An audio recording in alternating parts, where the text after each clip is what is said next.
So today I am Travis Mariea from Inventory Source. I'm talking about how Dropship is accelerating retail's digital revolution.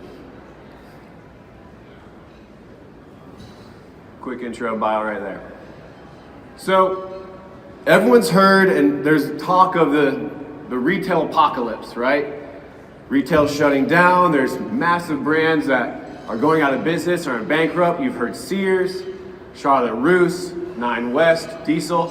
These large, massive brands that we all know, have gone to malls and seen and understand their brands and definitely recognize are just gone, just like that. Well, what I'm going to talk about today is it's not really an apocalypse, you know, the buzzword of retail apocalypse. It's really a revolution. It's about people changing and evolving the way that retail has done business. So let's look at Charlotte Russe specifically, right? Women's apparel, women's retailer. They filed for bankruptcy just a couple months ago.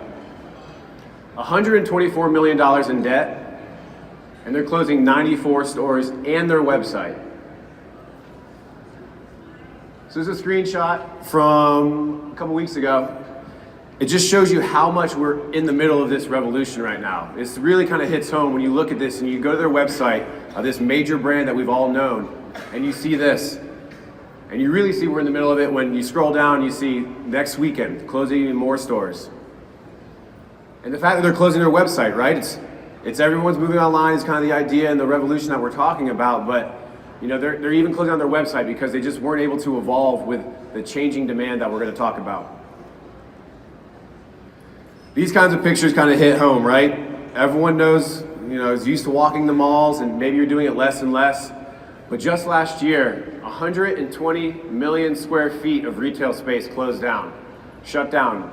Jobs, you know, whether it's affecting real estate investment, obviously retailers. This is a very real thing, and why it's been dubbed the apocalypse.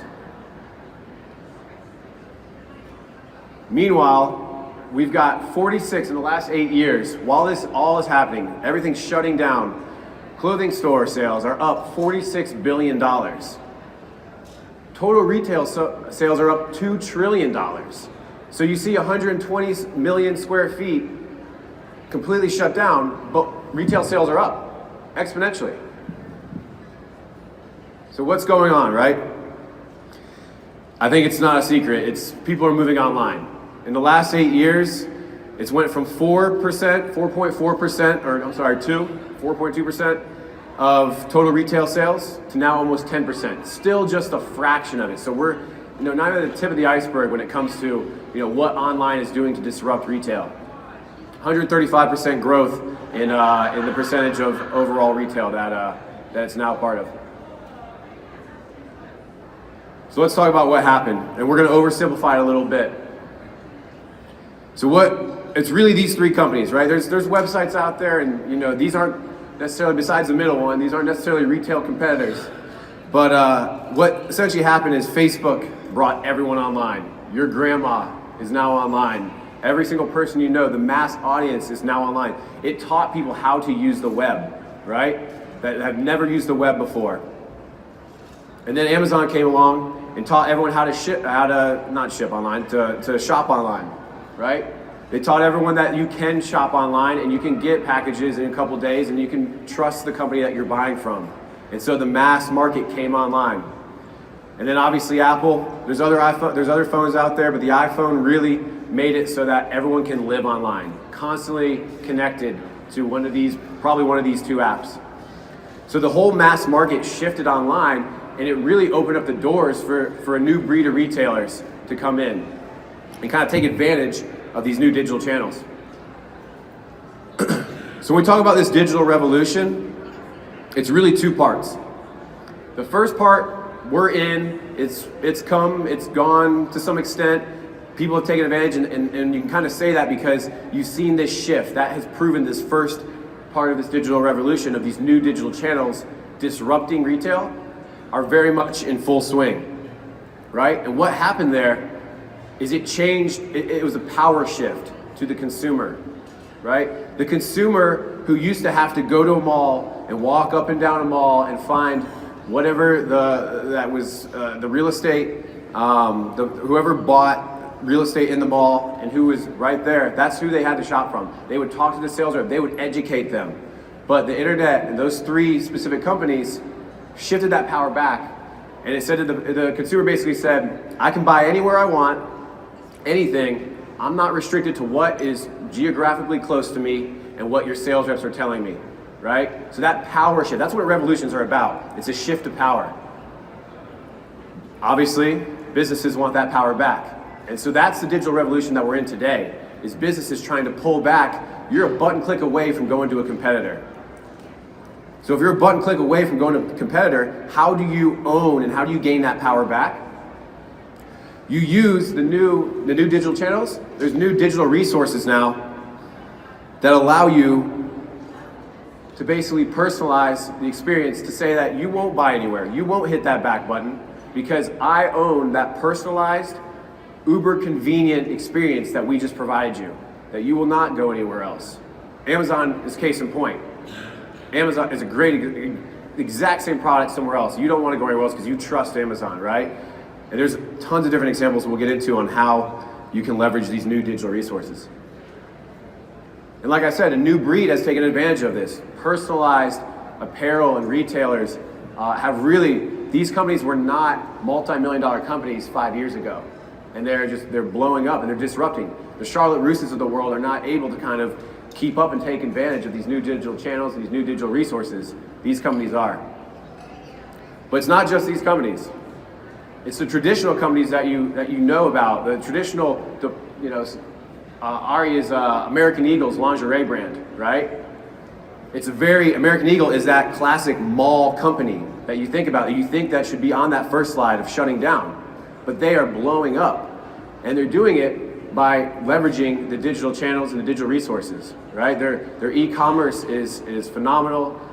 Overall, they're up 32% in sales. They're opening 50 stores. So it's a juxtaposition of that first slide I showed, where you would think an American Eagle type brand is shutting down.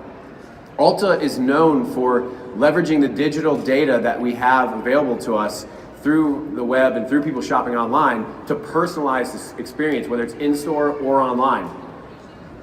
Their e-commerce sales in the last year are up 38%, just from owning that experience and providing a convenient, personalized experience. Opening up 19 stores. So it's not just online. I want everyone to kind of understand it's not everything's moving online. It's leveraging new digital resources. And then classic Target, right? The classic brick and mortar kind of store you think about. Their best year-over-year sales was last year in the last 10 years, because they've really figured out they have their biggest asset is their brick and mortars and getting people into their store, and they've really figured out the ship to store kind of model. And then obviously a lot of that's driven what you can see with the 31% e-com sales. So it's not about being these new hip companies that know the web. It's about really the people that embrace the revolution. And the revolution is really companies that will survive in this are people that leverage the data that we have available to us now to produce the ideal customer shopping experience, because you're a back button away and a click away from going to another competitor. So you have to provide this experience. We got lazy because people could just walk into a mall and shop where we're at. So we're talking about dropship, right? So let's talk about how does dropship even come into this, right? We're talking about leveraging data and things like that, but really, our company, Inventory Source, is a dropship software platform, and we're a big believer in dropship, and we really think this is something that helps you kind of leverage this data and get you more data, and I'll talk about that here in a second. But before we do that, let's talk about dropship. Depending on who you talk to, it could be a bad word. People don't want to talk about dropship. It's tough, it's whatever. But let's really talk about what it is. It's not a business model. There's a lot of this make money online crowd of I'm a dropship business, right? It's a supply chain fulfillment model. That's what it is. You can make it your entire business model, but it's essentially a way of fulfilling orders. So it's not every, people hear dropshippers, they think about some guy in his mom's basement figuring out how to build a website and then disrupting these large retailers. It's not that. It's an efficient way to do retail and fulfillment. It gets a bad rap sometimes because it's only as good as your partner network. If you have bad partners that cannot deliver on the promise of dropship, then you're not a good dropshipper. No. So it's only as good as your partners. And it's new challenges. People don't want to deal with it. I've been promoting dropship. I've been in the dropship business. I've been an evangelist of dropship for at least 8 years. And I hear people love it, and I hear people who just go, I can't deal with that. That's too tough. I can't do that. And it's because it's new challenges. You're going from an inventory management challenge where you're concerned about how much stock you have and what's you need to mark down, to now a data management challenge to, is my data in sync with my partner network? Is it not? Are my orders getting fulfilled? So they're brand new challenges that a lot of us aren't prepared to solve by ourselves. So let's kind of dive in real quick to the traditional model, right? And how this comes back to the leveraging data. Today, you might have an internal warehouse. You probably have a brick and mortar. And you're probably buying pallets from wholesale suppliers. You can only really show your shopper the assortment that you have in your brick and mortar and maybe from a warehouse online, right? You only have a limited amount that your buyers have gone out and bought that said, this is popular, this is in season, whatever, that you can show that shopper. With the dropship model, you can leverage a dropship partner network to not only show more in-store, whether it's via tablet or whatever it might be, but also online. And not only that, you've got opportunities to get in front of new shoppers that you might not have got in front of before with a new assortment. So what does that mean? That means that more inventory listed, more eyeballs is more testing is more valuable data. The more data you have, the more you're able to leverage it and use it to make better buying decisions, essentially. So smarter buying decisions, you're basically getting more at-bats, right? You're getting up to the plate more often at a very efficient way of doing it and competing with these big retailers that might have more power than you do, whether it's capital or resources or whatever it might be. So the new retail buyer, right? It's shifting because we have these new digital resources. We're in this new age where we have this at our fingertips. You're no longer, you are coming to trade shows and they're great to see and touch the products, but then you're going back and you're testing, you're learning, you're taking the opportunity to get things up. And there's a lot of dropship suppliers here today. I've talked with them. There's a good, at least half of the people here dropship, right? So they have this data available for you to list on your website, and you're changing and you're leveraging this data to buy better, right? So here's a great example. The orange is basically the dropship section here, but basically you've got new channels, new audiences that you can kind of test the market. You're an apparel company, you sell lingerie or t-shirts or whatever it might be, and you want to test out footwear and you want to expand your business. The best way to do that is through dropship.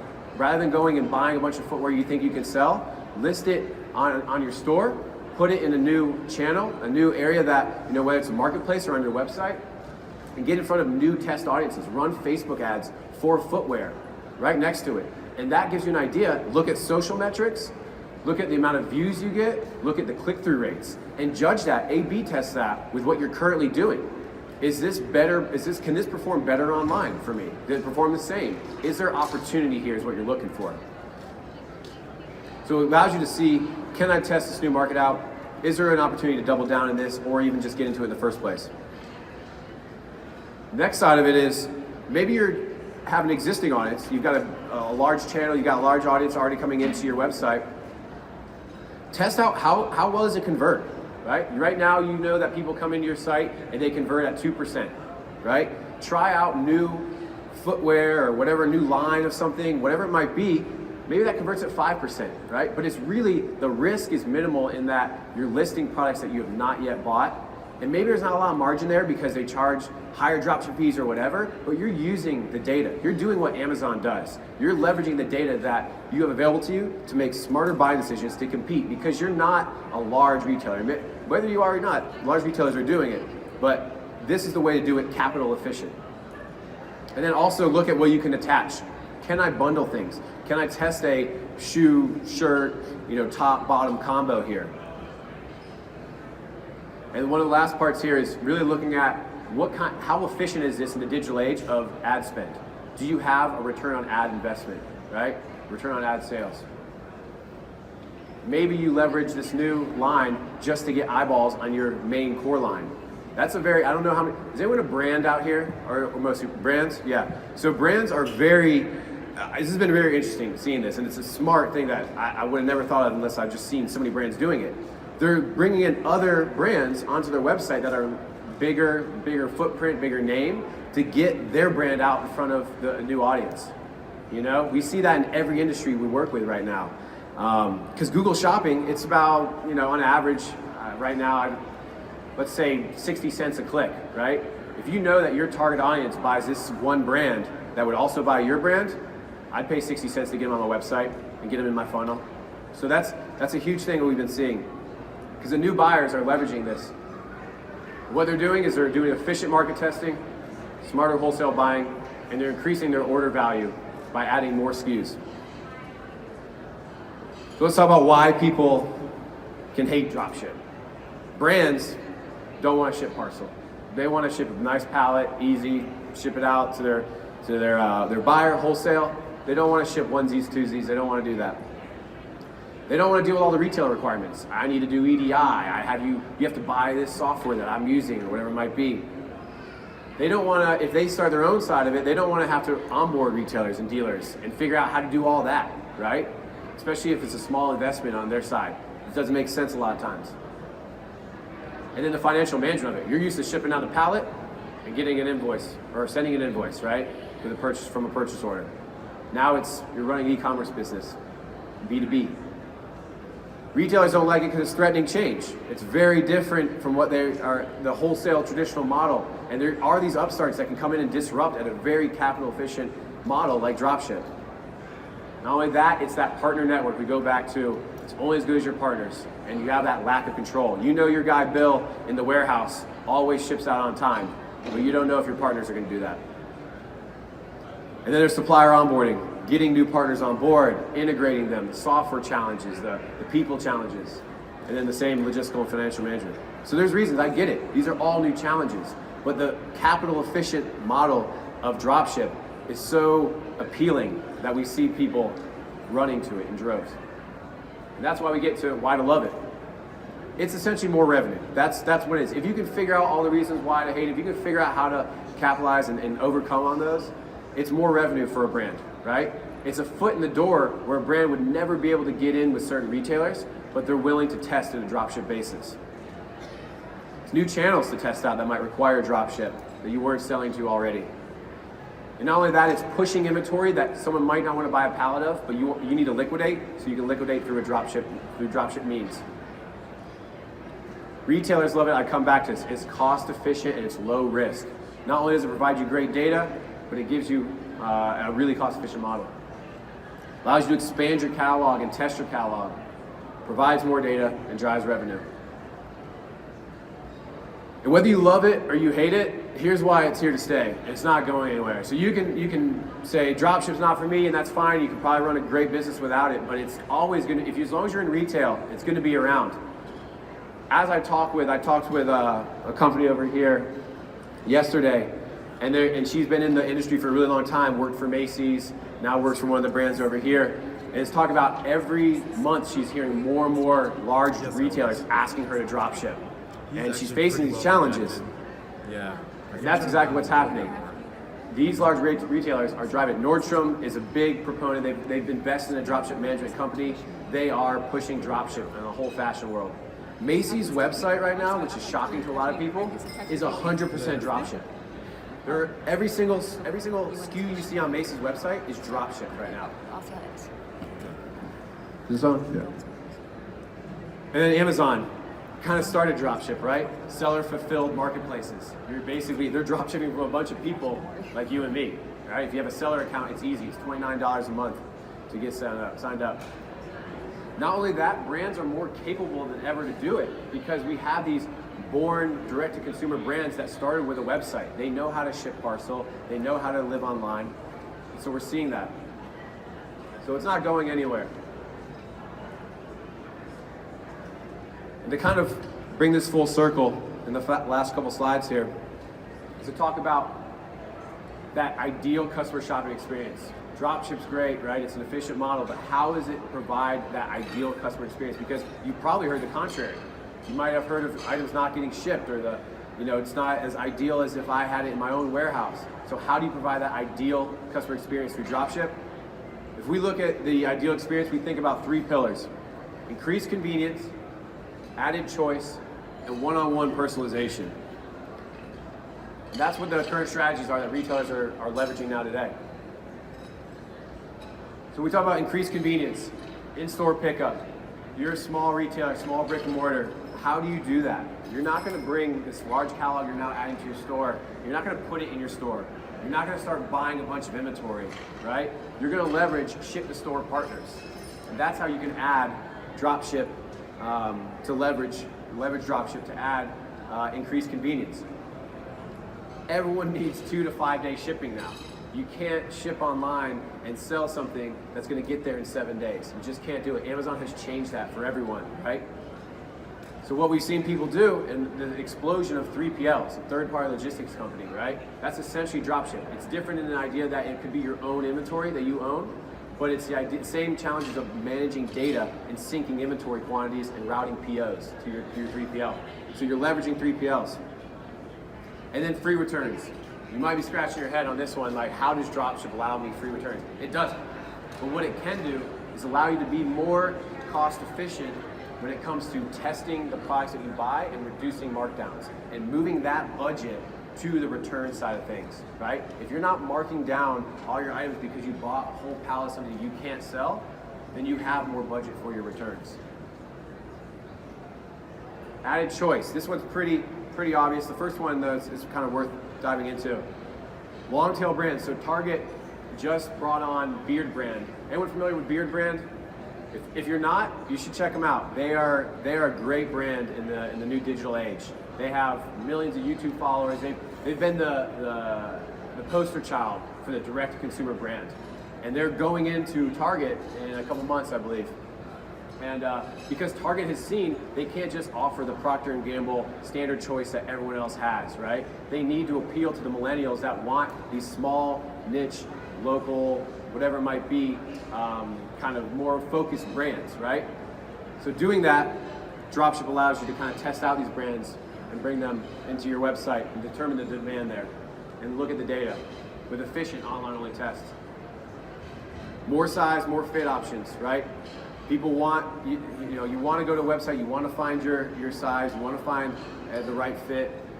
To be able to do that, you can't buy a ton of smalls when you know you can't sell through smalls, but you can dropship the smalls. You can still buy wholesale all the mediums and larges, right? And you can get your great margin on that, but you want to retain that customer that buys the small as well, and you can dropship that size, right? It's another way people are leveraging dropship here. And just the idea of not running out of stock. You're a back button away from your competitor. You need to have something in stock. If you don't, then they're going somewhere else, and now that person owns the customer, the data they're providing, and the follow-up and the retargeting of that customer. And lastly, the one-on-one personalization.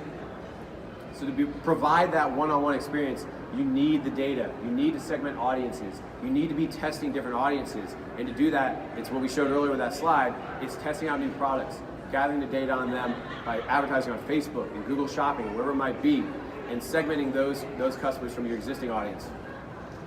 It's curating products. Talk about a larger catalog. People don't want a massive catalog of products that they don't want, right? It doesn't help you, but it's curating the product specifically for those customers that they do want and finding out what they want through those metrics we saw earlier by basically customer-driven demand. This has got tons of data behind it, but with social likes, purchase, conversion, whatever it is, I'm gonna bring that into my store. And then custom fit and design. More and more customization is how people are differentiating. And print on demand, you're not gonna go start a print on demand shop in your warehouse. If you are, that's your competitive advantage and good for you, but most likely you're probably gonna partner with a print on demand dropship partner. And that's how you can kind of offer that to bring in that audience and to really offer those kind of custom on demand offerings.